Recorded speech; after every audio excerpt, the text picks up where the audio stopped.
வருவேயா திருநெல்வேலுக்கு வருவேயா பொட்டியுண்டு மச்சத்துல அல்வா கிண்டி தருவேயா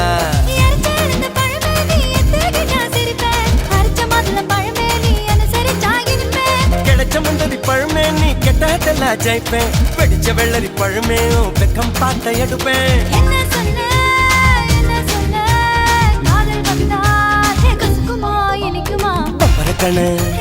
பச்சை மிளகா இஞ்சி மரப்பா இழக்க வச்சா